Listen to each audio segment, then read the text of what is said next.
മക്കളെ, ജെറൂസലമിൽ നിന്ന് 3 മിനിറ്റ് പ്രാർത്ഥനാ ലൈനിലേക്ക് നിങ്ങൾ വന്നുകൊണ്ടിരിക്കുകയാണെന്ന് അച്ഛന് നന്നായിട്ടറിയാം. എല്ലാവർക്കും സന്തോഷമല്ലേ? പ്രാർത്ഥനയോടെയല്ലേ ഈ ശുശ്രൂഷയിലേക്ക് കടന്നു വരുന്നത്?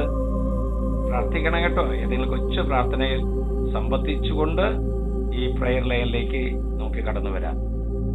ഇന്നിതാ ഈശോ നമുക്ക് തരുന്ന വചനം യോഹന്നാന്റെ സുവിശേഷം 14-ാം അധ്യായം 14-ാം വാക്യം. നല്ല വചനമാണ് കേട്ടോ, വളരെ ചെറിയ വചനമാണ്. ശ്രദ്ധിച്ചേ, എന്റെ നാമത്തിൽ നിങ്ങൾ എന്നോട് എന്തെങ്കിലും ചോദിച്ചാൽ ഞാനത് ചെയ്തു തരും. എന്തെങ്കിലും ചോദിച്ചാൽ ഞാനത് ചെയ്തു തരും. ഇത് യേശുവിന്റെ ഒരു വാഗ്ദാനമാണ്. എന്താണ് വാഗ്ദാനം? നീ ചോദിച്ചാൽ നിനക്കത് ചെയ്തു തരുമെന്നാണ് കർത്താവ് പറയുന്നത്. എന്റെ പ്രിയപ്പെട്ട മക്കളെ, ഇത് ചോദിച്ചുകൊണ്ടേയിരിക്കണം. ഒരു പ്രാവശ്യം ചോദിക്കുകയല്ല, ചോദിച്ചുകൊണ്ടേയിരിക്കണം. ഈശോ വെളിപ്പെടുത്തുകയാണ്, പ്രാർത്ഥനയിൽ നിന്ന് അകറ്റുവാൻ, വിശ്വാസത്തിൽ നിന്ന് അകറ്റുവാൻ, ദൈവസ്നേഹത്തിൽ നിന്ന് അകറ്റുവാൻ പല പ്രലോഭനങ്ങളുമായിട്ട് പിശാച് നമ്മുടെ പക്കലേക്ക് വരും. ദൈവജനം ഇന്ന് വലിയ കഷ്ടപ്പാടിലാണ്. കുടുംബ പ്രശ്നങ്ങൾ, ജോലിയുടെ പ്രശ്നങ്ങൾ, വിശ്വാസ തകർച്ച, യുവജനങ്ങളുടെ തെറ്റായിരിക്കുന്ന നടപ്പുകൾ, മാനസിക പ്രശ്നങ്ങൾ. എന്റെ പ്രിയപ്പെട്ടവരെ, ഈ പ്രശ്നങ്ങളുടെ ഉള്ളിൽ ഈ വെള്ളം കലക്കി ജീവിതത്തെ നശിപ്പിക്കാനായിട്ട് പിശാച് കടന്നു വരുമ്പോൾ അതിനുള്ള കരുത്ത് നമുക്ക് വേണം. ഒരു സൂത്രം പറഞ്ഞു തരട്ടെ.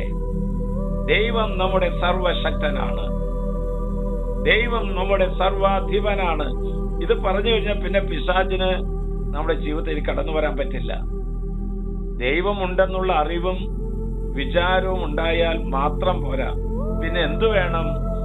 ദൈവവുമായി ഗാഠമായ ഒരു ബന്ധം നമുക്കുണ്ടാകണം. പ്രഭാതം മുതൽ പ്രദോഷം വരെ ഒരു ബന്ധം നമുക്ക് വേണം. അതെങ്ങനെയാണെന്ന് ചോദിച്ചാൽ ഉദാഹരണം പറഞ്ഞു തരാം. പ്രഭാതത്തിൽ ഉണരുമ്പോൾ, യേശുവേ, ഈ പ്രഭാതം എനിക്ക് തന്നതിന് ഞാൻ നന്ദി പറയുന്നു.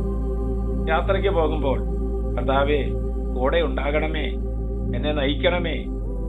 ഒരു ജോലി ആരംഭിക്കുമ്പോൾ അപകടത്തിൽ വീഴാതെ കാത്തുകൊള്ളണമേ. ഒരു രോഗം വരുമ്പോൾ സഹിക്കുവാനുള്ള ശക്തി തരണമേ കർത്താവേ. അല്ലെ, ചില സങ്കടങ്ങൾ ഉണ്ടാകുമ്പോൾ കണ്ണീര് തുടയ്ക്കാൻ കൂടെ ഉണ്ടാകണമേ. ഒരു പ്രശ്നം ഉണ്ടാകുമ്പോൾ പരിഹാരത്തിന് മാർഗം കാണിച്ചു തരണമേ. ഒരു പ്രലോഭനം ഉണ്ടാകുമ്പോൾ ദൈവമേ അതിജീവിക്കാനുള്ള ശക്തി തരണമേ. കിടന്നുറങ്ങാൻ പോകുമ്പോൾ കർത്താവേ, നിന്റെ കൈകളിൽ ഞാൻ വിശ്രമിക്കുകയാണ്. ഒന്ന് നോക്കിയേ, പ്രഭാതം മുതൽ പ്രദോഷം വരെ ദൈവ സാന്നിധ്യത്തിലാകുകയാണ്.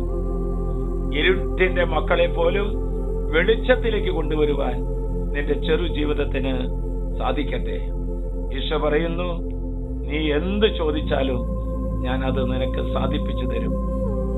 അതിന് ഇന്നേ ദിവസം രാത്രി കിടന്നുറങ്ങുന്നതിനേക്കാൾ മുമ്പ് 5 നിയോഗങ്ങൾ നീ നിന്റെ പ്രാർത്ഥനാ മുറിയിൽ എഴുതി വെക്കുക.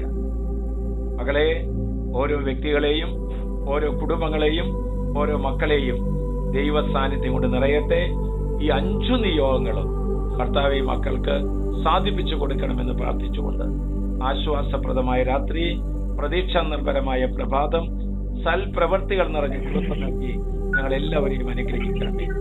നമ്മുടെ കർത്താവ് ഈശോ മിശിഹായുടെ കൃപയും പിതാവായ ദൈവത്തിന്റെ സ്നേഹവും പരിശുദ്ധാത്മന്റെ സഹവാസവും പരിമളവും നാം എല്ലാവരോടും നമ്മുടെ പ്രാർത്ഥനാ നിയോഗങ്ങളോടും കൂടെ ഉണ്ടായിരിക്കട്ടെ. ചോദിച്ചാൽ ചെയ്തു തരുന്ന ആ കർത്താവിൽ പൂർണ്ണമായി വിശ്വസിക്കുക. ഇപ്പോഴും എപ്പോഴും എന്നേക്കും.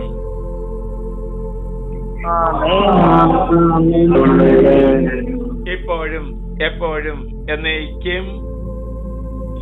ആമേൻ.